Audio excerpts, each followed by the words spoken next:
So pretty much the entirety of what it is I want to share focuses on these four foundations of mindfulness, or four foundations of unifying presence, as I've called them.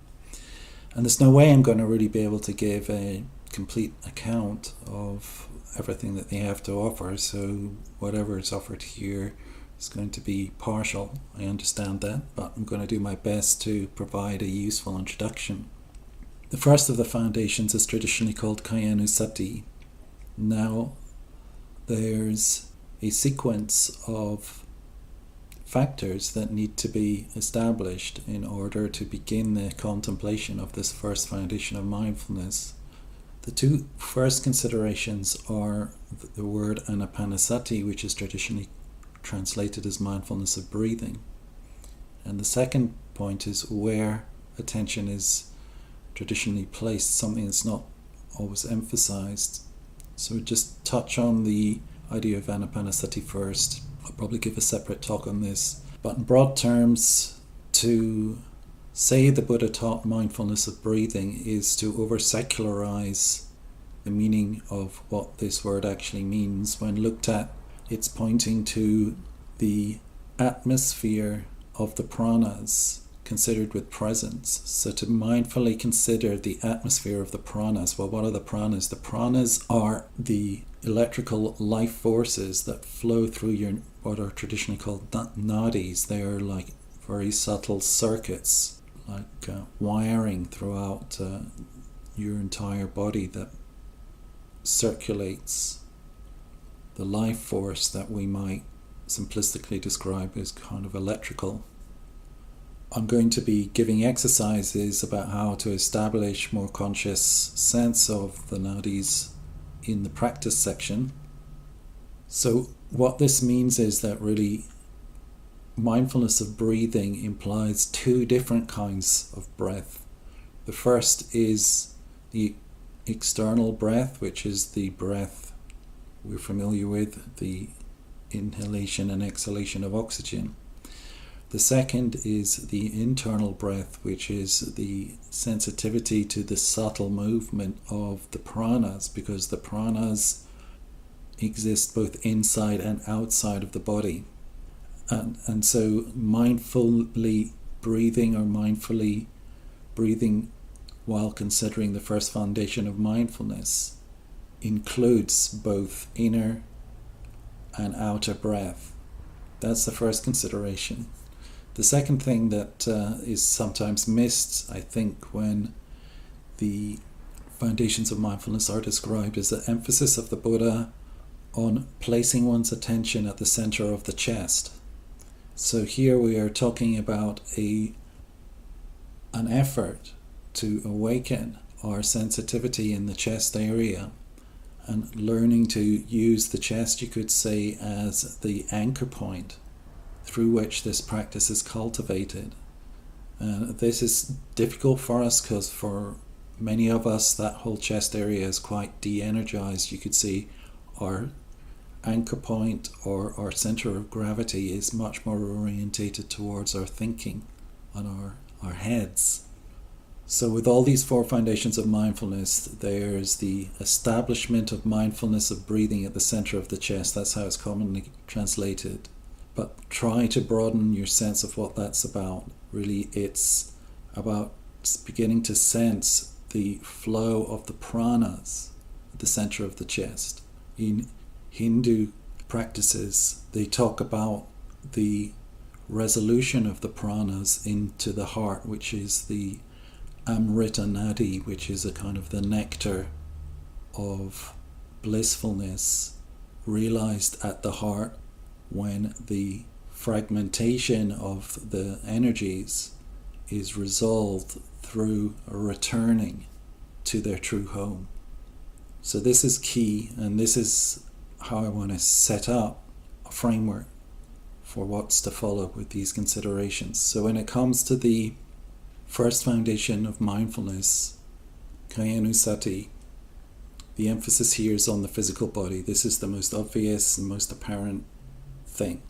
I mean, no one's going to debate about whether the physical body is there or not, and no one's going to wonder, how do I find it, how do I locate it? If I talk to you about God or Jesus or the Spirit of Christ, then you're going to wonder, where is it? How do I locate it? But if we start with the physical body, it's not too challenging to find it. Traditionally, and this is something that's often ignored and bypassed because it seems to have negative connotation, but let's put it out there. Traditionally, the Buddha talks of contemplating the 32 parts of the body. I'm not going to sort of list them all out in detail, but fundamentally it means beginning to notice such things as the hair of the head, nails, teeth, skin, heart, liver, lungs, blood, saliva, sweat. Noticing these things not as a exercise in cultivating revulsion for the body, which is how many people interpret it, so they choose to leave it out. They say, oh well, the Buddha was teaching revulsion of the body, that's not relevant to this culture, these times. I'm not going to reference to that because I don't want to put people off. That's not really what it's about at all.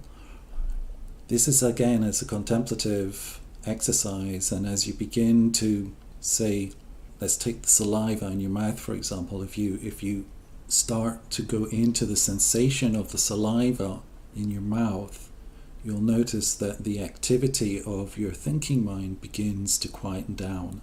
And that's because you're beginning actually to wake up to what's actual. And in waking up to what's actual, you're beginning to find a sense of orientation.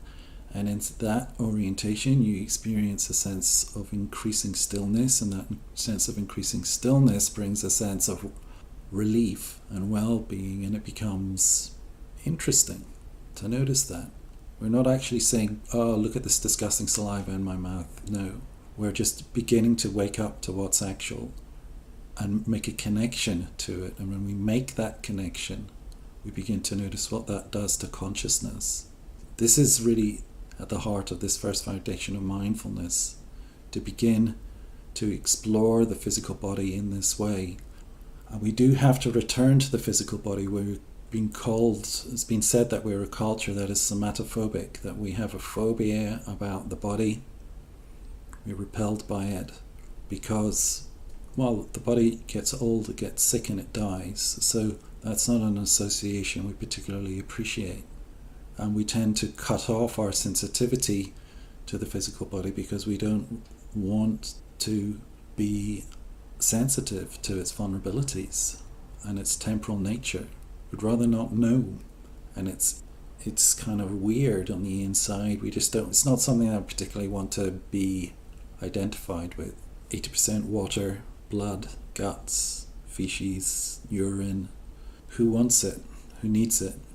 So the consequence of that dissociation is a tendency to be caught in a lot of proliferation, and that proliferation is, mental proliferation is like skating on ice. We feel very unstable, sliding all over the place. We somehow don't seem to have full traction on our lives. So this is the way of beginning to establish traction, coming back to the body, and this is what I described earlier is the initial beginning process of beginning to do that, beginning to look at the body in this way fearlessly and experience the relief of beginning to accept and wake up to what's actual.